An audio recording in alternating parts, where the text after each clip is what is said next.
I never expected her to remember my name, let alone everything else. It was one of those evenings where time felt heavier than usual, the kind of night you stretch out with nothing to do but let the hours spill over. I'd stopped by the small cafe on the corner again, the one with flickering lights that never seemed to work properly. I wasn't there for the coffee, I could brew stronger at home. I just liked the way the place hummed with quiet, how people looked absorbed in their own small worlds. That's where she worked. Her shift ended late, after most of the tables had emptied, when chairs scraped against the floor and people left in pairs or alone. She didn't fit the uniform somehow. The black apron and plain shirt only highlighted the way she carried herself differently from the rest, older, steadier. She must have been in her mid-40s, though I'd never asked. Everyone else called her Miss Claire, even though she told me once I didn't need to. The first time she remembered me, it startled me. "No sugar, right?" she'd said, setting the cup down without looking directly at me. I hadn't told her twice. Something about the way she said it, quiet, as if she noticed even the smallest details, stayed with me. Tonight was no different. I sat by the window, pretending to scroll through my phone. The same unsent text sat at the top of my messages, "How's your night?" Addressed to no one in particular. I never finished typing it out. "Late again," she murmured when she passed my table, stacking a tray with half-empty cups. "Couldn't sleep," I said. "Or didn't want to." She gave the hint of a smile, but it wasn't a question. Her voice lingered. She wasn't teasing, it was something softer, like she'd already decided not to push further. I found myself staring at her hands as she worked, slim, precise, always moving. She folded napkins automatically, tapping the edges flat against the counter, like it mattered if the corners lined up. I caught myself flicking my eyes back to my phone so she wouldn't notice. There was nothing obvious between us. Just small things. The way she lingered at my table a little longer than necessary. The way I said thank you too quickly, too quietly, as if it meant more than just the coffee. The cafe emptied faster that night. By the time the clock above the register hit 10, it was just me and her. She set the mop back against the wall, wiped her hands on her apron, and glanced toward me.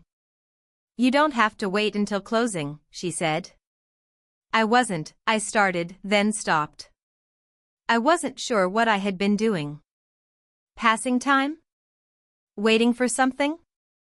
Maybe just hoping. Her eyes softened, like she caught me stumbling over words I hadn't said. She nodded slowly, as though she understood anyway. I stood, slipping my phone into my pocket, but didn't head straight for the door. I hesitated. My throat felt dry, like there was something I should say, though I couldn't think of what. That's when she spoke again. Not in the casual tone of a barista to a customer, not with the same detached politeness I'd grown used to. Her voice was lower, deliberate, the kind of tone that made me stop mid-step. "I'll show you what I clean after dark," she said. It wasn't an invitation, not exactly. More like a promise she shouldn't have made, or maybe one I shouldn't have heard.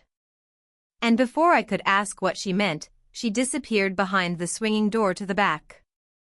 I stood there, heart caught between leaving and following, wondering if I'd misheard her entirely. The back room wasn't what I expected.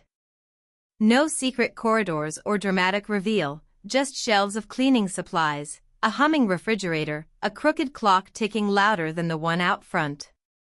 She stood by a kettle on a small counter, filling it with water from a dented pitcher.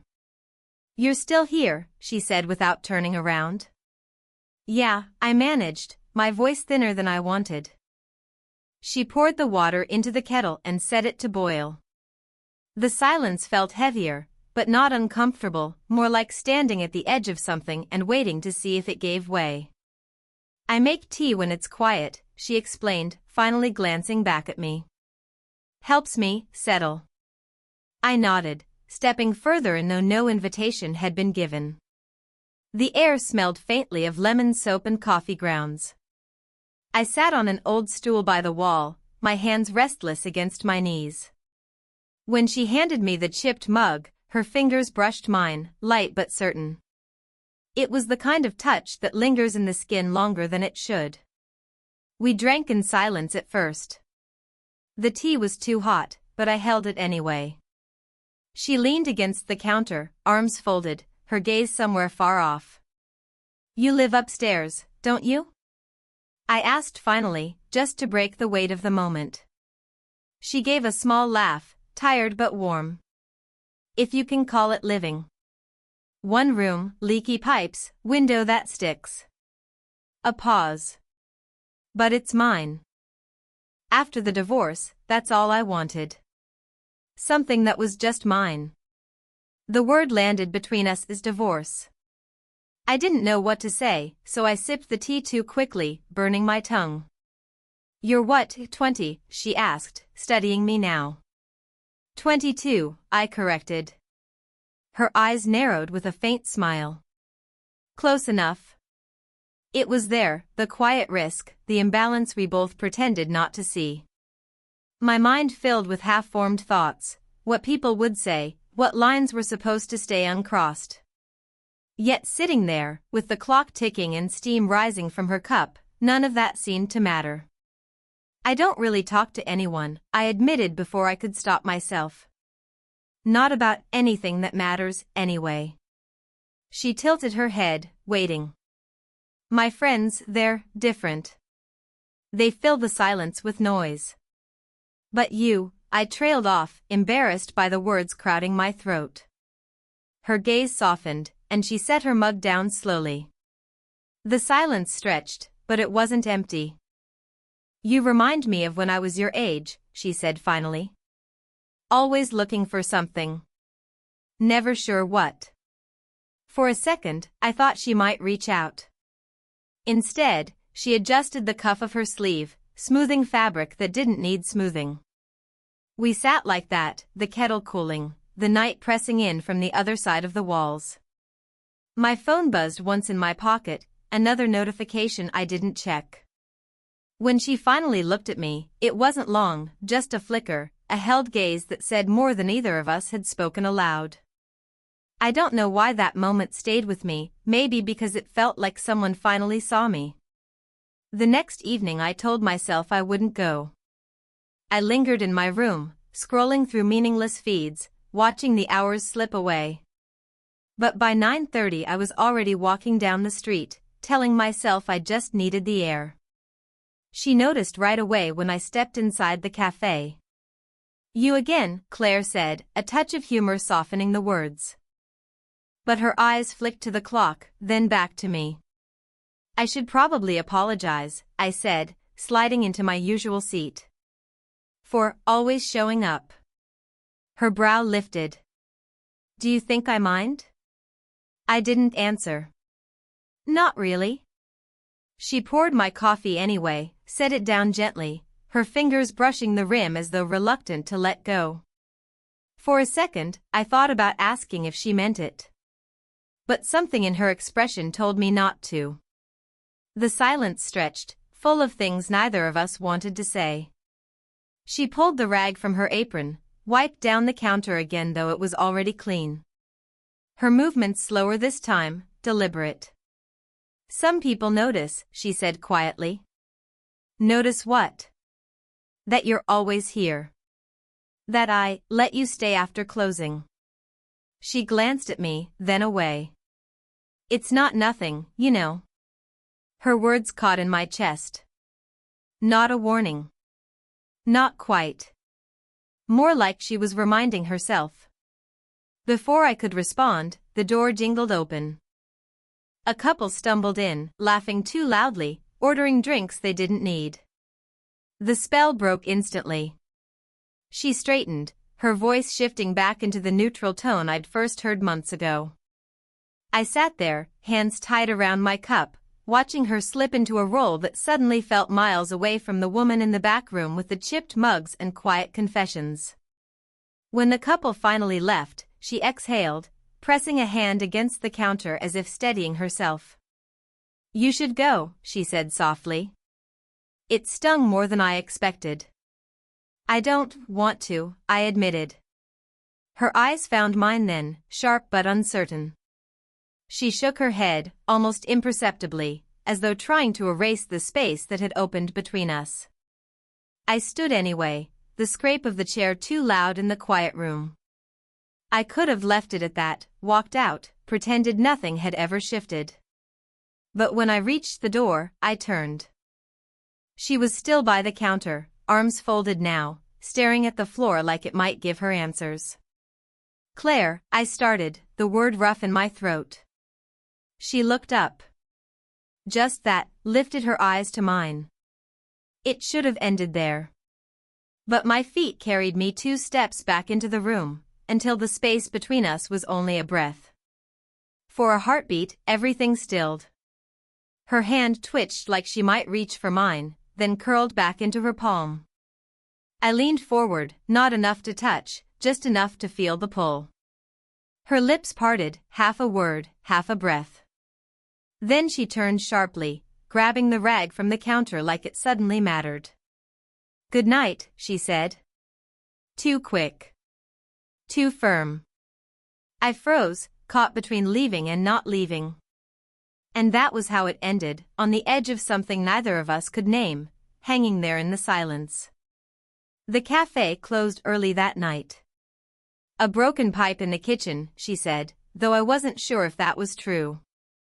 We ended up outside together, the air cool and sharp, the streetlights buzzing faintly. She locked the door, tested it twice, then let her keys fall into her pocket with a sigh. "Do you always walk home this late?" I asked. "Do you always follow me this late?" she countered, glancing sideways. I smiled faintly, but it didn't last. Something in her tone wasn't teasing. We walked in silence for a few blocks. The city was quieter than usual, just the hum of passing cars, the crunch of our steps on uneven pavement. She carried herself with the same steady calm, but her hands stayed buried in her coat pockets, shoulders a little tighter than normal. "You should be out with people your age," she said suddenly.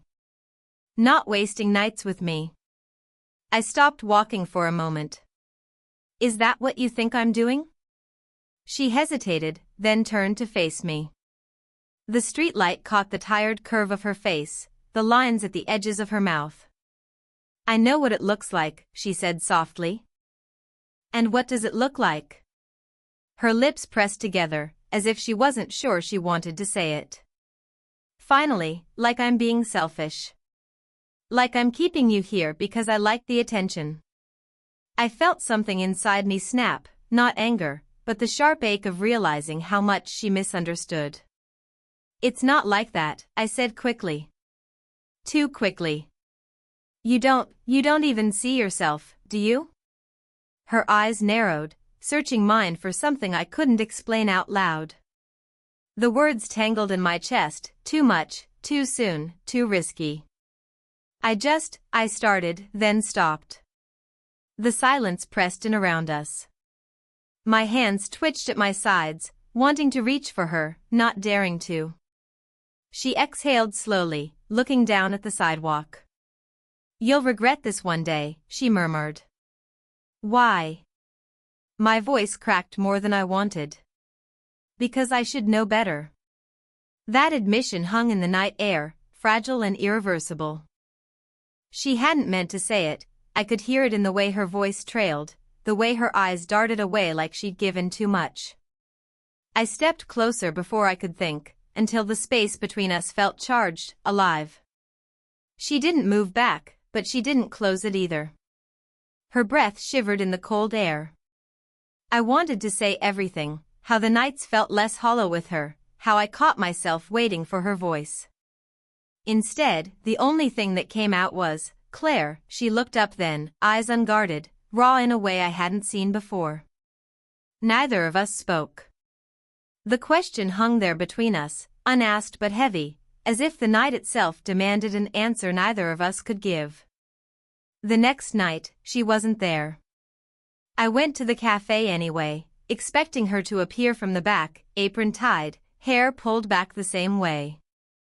Instead, it was a younger barista, new face, cheerful, fumbling with the register. When I asked about Claire, she just shrugged. Day off, maybe? I stayed longer than I should have, waiting for a door to swing open, for her voice to cut through the hum of the espresso machine. But it never came. The empty seat by the counter gnawed at me more than I wanted to admit. The following evening, I tried again. This time she was there, but different. The smile she gave was smaller, practiced. She avoided my usual table, kept herself busy with customers who didn't need her help. When I finally caught her eye, she gave me a polite nod, nothing more. Something had shifted. I left early, my coffee half finished. The third night, I didn't go at all. I told myself it was better to let the space breathe, but truthfully, I couldn't stand the idea of being invisible again.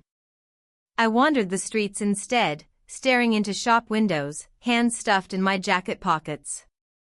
When I finally did see her again, it wasn't at the cafe. It was outside a grocery store, her arms full of bags.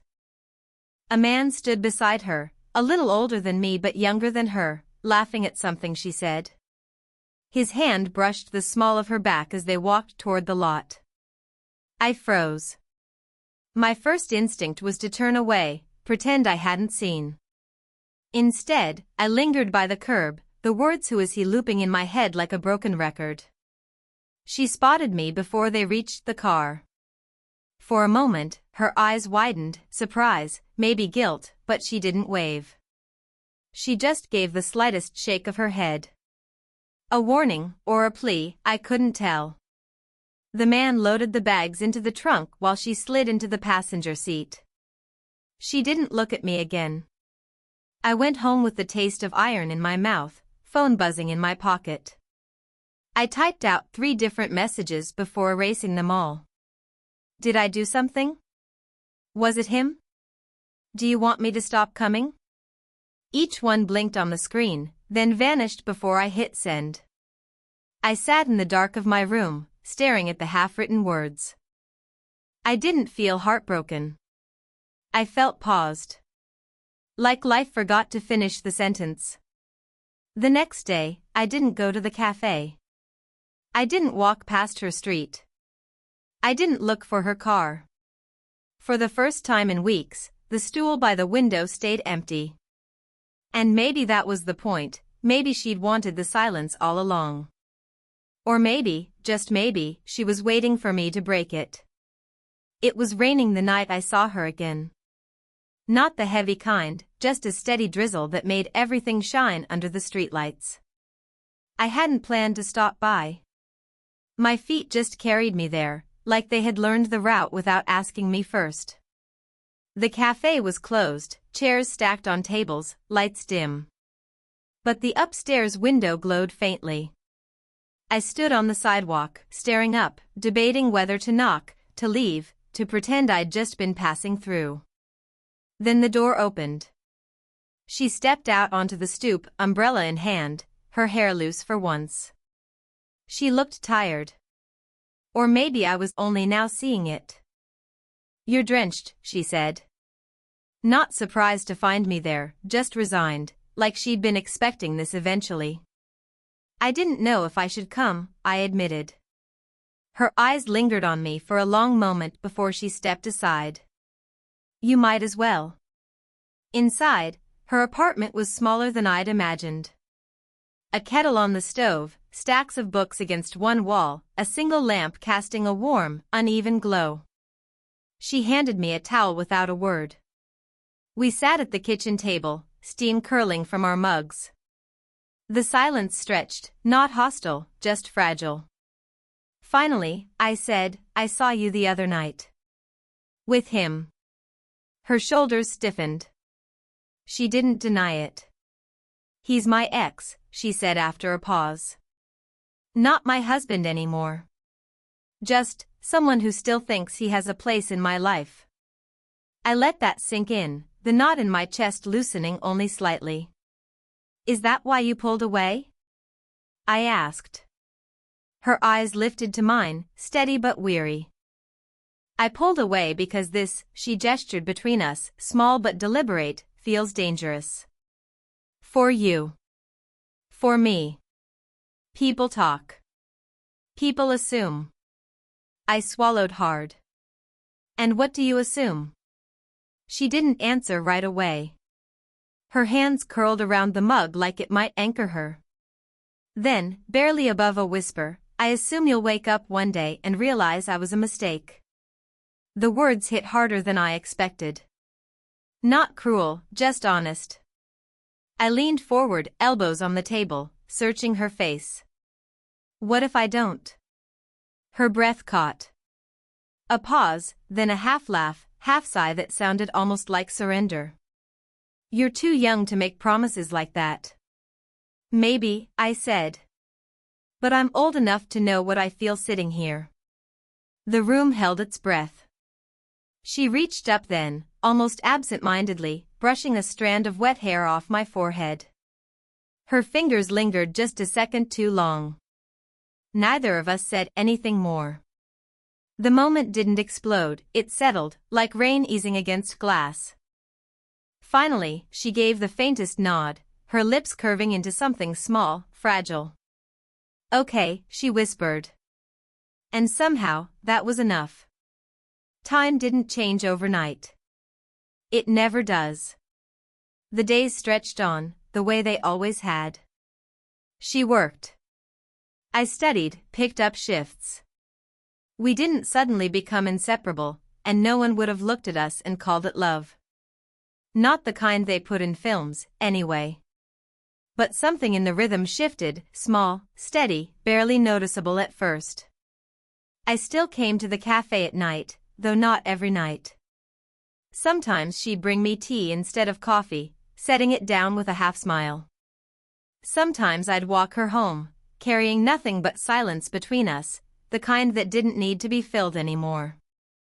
The tension that used to hang between us had softened, like steam dissipating after the kettle cooled. It didn't mean the risk disappeared. People still looked. Whispers still stirred. But neither of us felt the need to explain. One Sunday, we ended up at the park. The same bench I'd once walked past 100 times without noticing. She sat down first, brushing rain off the seat with her sleeve. I sat beside her, close but not too close. The air was crisp, the kind that wakes you up. "You still drink it black?" she asked, eyeing the thermos in my hand. "Always," I said.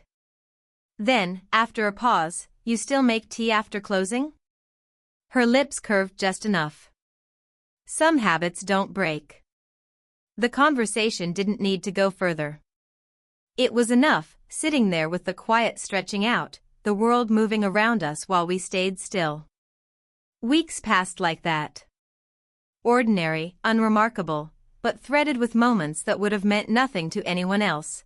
The way she folded napkins flat against the counter, how I always looked up at 8:47 a.m. when she opened the blinds upstairs, the way our eyes met in passing when neither of us intended it. It wasn't fireworks. It was recognition. The kind of thing you don't choose so much as accept. One evening, months later, I found myself back at her apartment. The kettle whistled, just like before, steam curling into the dim kitchen light. She handed me a mug without asking what I wanted.